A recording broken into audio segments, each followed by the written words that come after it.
But that's where, especially in a time where there's a shortage of employees, find the employees that have great personalities, find the employees or the potential employees that are people persons, and and have a true love for other people. You can train them how to do dentistry. They trained us how to do it, and by golly, we can train them how to do it. Whatever is within your state law mandates, yes, you can do that. Hello, everyone. This is Dr. Bruce B. Baird, and you're listening to the Productive Dentist Podcast. In this podcast, I will give you everything that I've learned over the last 40 years in dentistry, working with thousands of dentists. I'll tell you, it's not that my way is the only way. It's just one that has worked extremely well for me, and I'd love to share that with you so you too can enjoy the choices and lifestyle that productivity allows. More time for things you love, increased pay, better team relationships, and lowered stress. Let's get into it with this week's episode of the Productive Dentist Podcast. Hi, this is Dr. Bruce Baird with the Productive Dentist Podcast. This is episode 101, and this is going to come from a lot of questions that I've had and have heard since the pandemic, since COVID-19. We are currently coming out of it in the state of Texas, state of Florida. In fact, even California is opening up now since the vaccine has come out. So a lot of new things, we're starting to see things getting back to semi-normal. When I say semi-normal, what's the deal with employment? I mean, what is the deal with people not wanting to come back to work? That's one of the questions. And part of this has been because of the extended unemployment benefits that have been extended all the way into September of 2021 this year. Some of the states like Texas are saying, we're not going to do that because we need employees back. I said, I'm down in Cancun and we're down here for a week. And, even the employees here are having, some of the people didn't come back to work.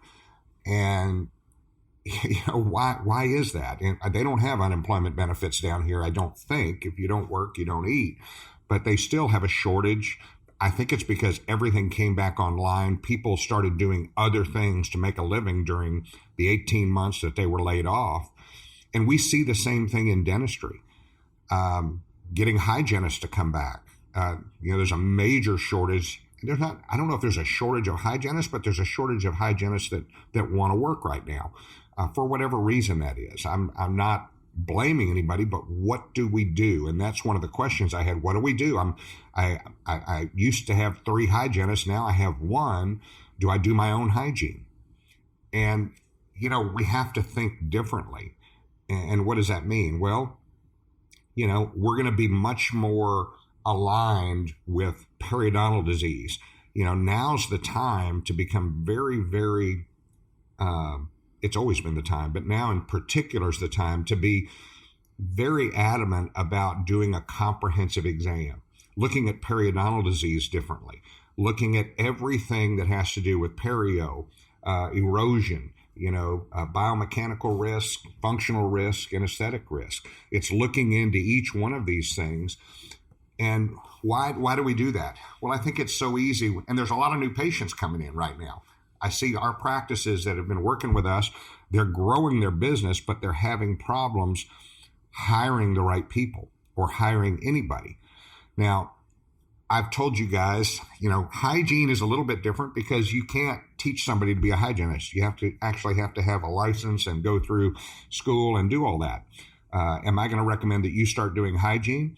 You may decide that as part of a comprehensive treatment plan, you will be doing some of that hygiene along with doing 3 crowns and restorative and other things. So if it's a long appointment, what I would say is that's the time for nice sedation. We're going to do your cleaning, or we're going to do your scaling and root planing, or we're going to do your laser pocket disinfection. We're going to do your LANAP surgery. We're going to do whatever it takes to get you healthy.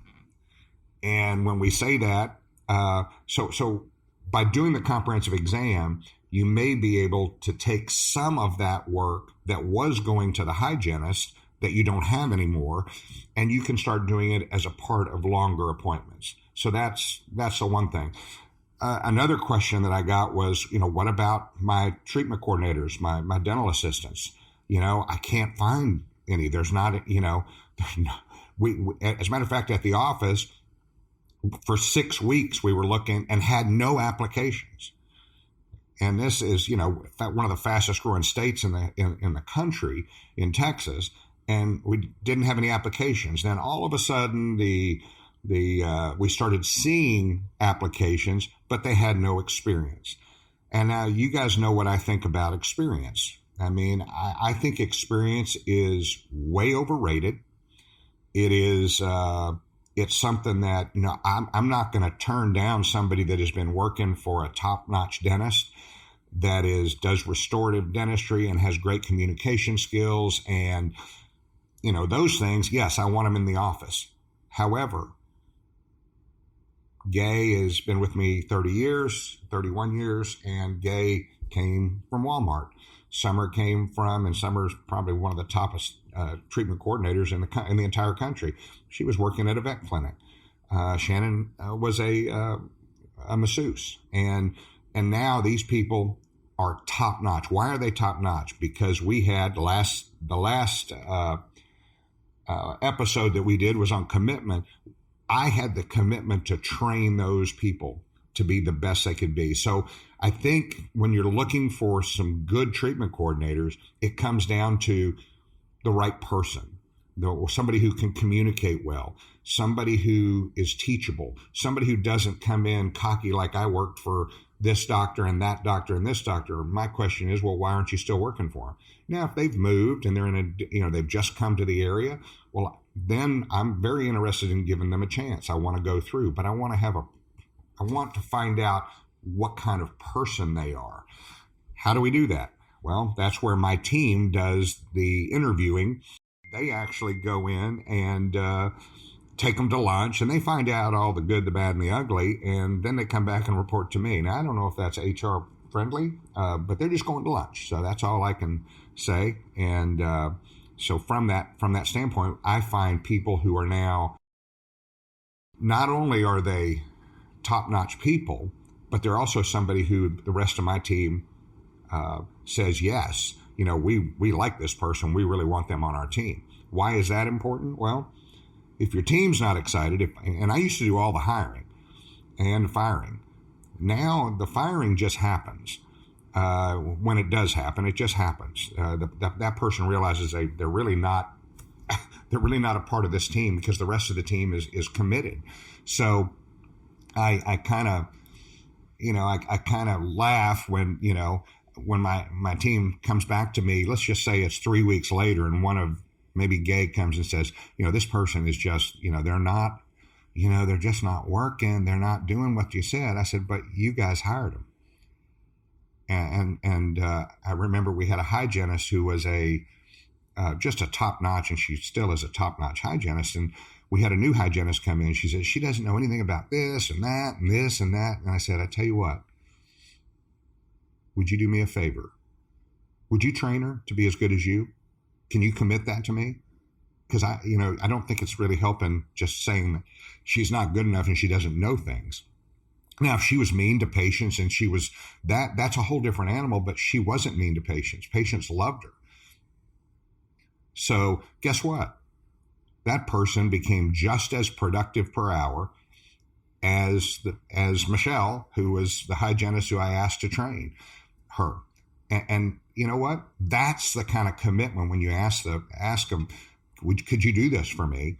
And that's that relationship question where you look them straight in the eye and says, I need you to help me. I need you to help this office. I need you to train her to be as good as you. What does that take? Well, that takes extra time.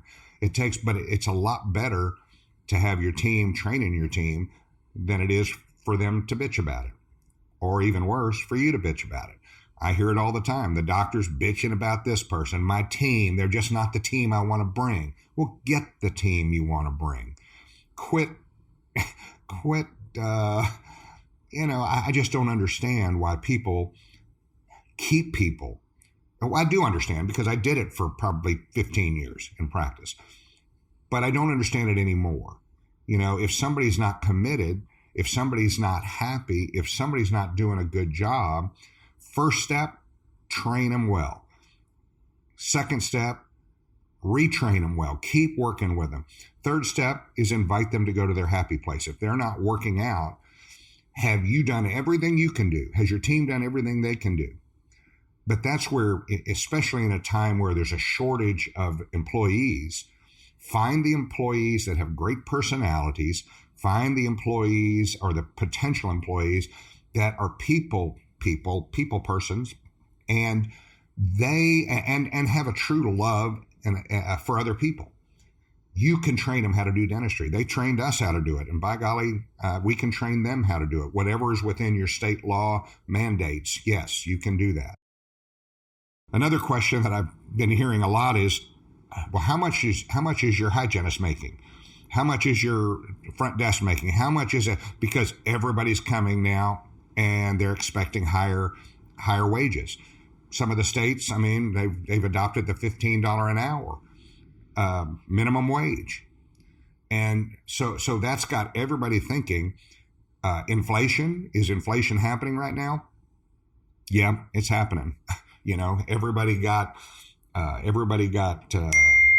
millions and billions of dollars from the government.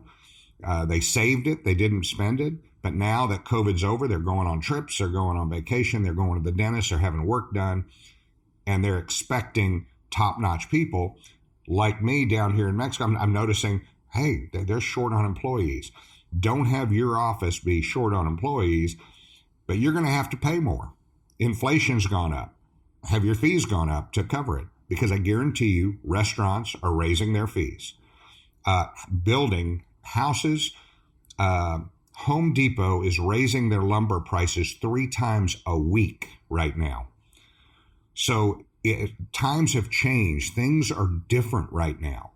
Now, is it going to always be this way? No, it's not always going to be this way. But I've been through this in my lifetime probably 5 times. So don't let the price that you're going to have to pay for great people, don't let that be a problem. Increase your productivity. Consistently understand your business. There are hygienists now making $50 an hour, $55, $60 an hour. I listen on some of the threads. They say, well, you're losing money. You can't do hygiene. You can't do this. Well, that's because you're listening to the insurance companies. You're doing dentistry based on what they're willing to pay, and that's not. And we've done multiple podcasts. Hopefully, you've heard them on how to get away from that type of thing. But you're going to have to pay more for employees. Does that mean your percent overhead of employees is going to go from 20 to 28? No. You're going to increase your productivity. You're going to concentrate. You're going to be more committed. You're going to start doing the things that you need to do to keep your team overhead at 20 or below. Now, I know there are people out there that say, 25, 27's okay, 29's okay. That's bullshit. They're just not teaching you how to be productive. That's just total BS. If you're productive, like I've said multiple times, our team overhead, and we pay very well, most in our area, was 17.5%. Why? Because we produce dentistry and everybody's trained and we work together. So anyway, hopefully this has been helpful. These are 3 of the questions that I got. You're going to have to pay more. Inflation's gone up. You're going to have to train more because you don't have as many qualified people applying. And you're just going to have to be committed, like in episode 100. You're going to have to be committed to doing whatever it takes to have a successful business, because that successful business is going to allow you to have the lifestyle that you want. So hopefully this has been good for you guys. I will be back next week with another podcast from The Productive Dentist. If you have any questions, send them to Bruce at productivedentist.com. Thanks for listening. If you're losing sleep over your business and feel like you're already overloaded, but know your business needs attention, you just don't know how, when, or where to start, you're not alone. The reality is many dentists are overworking themselves, yet their practices are still struggling to be as productive as they should be. This is not sustainable, and there is a better way. That's why PDA has developed a transformative new program, Business Impact Foundations, to get you above the daily chaos and propel your business into an investment-grade practice. Using easy-to-implement proven methods combined with a unique learning atmosphere, you can activate a strategic growth plan in just 60 days. If you want to clarify your vision, align your team, and elevate the health of your community like never before, call us right now at 1-800-757-6077, extension 8, or head over to productivedentist.com/foundations to secure your spot. We have 2 sessions left this year, and each program is limited to only 20 doctors. Just for our listeners, use the code 2021IMPACT, that's 2021IMPACT, all one word, for $700 off your tuition.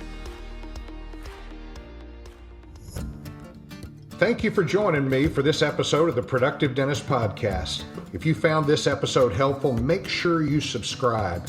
Pass it along to a friend. Give us a like on iTunes and Spotify, or drop me an email at podcast@productivedentist.com. Don't forget to check out other podcasts from the Productive Dentist Academy at productivedentistpodcast.com. Join me again next week for another episode of the Productive Dentist Podcast.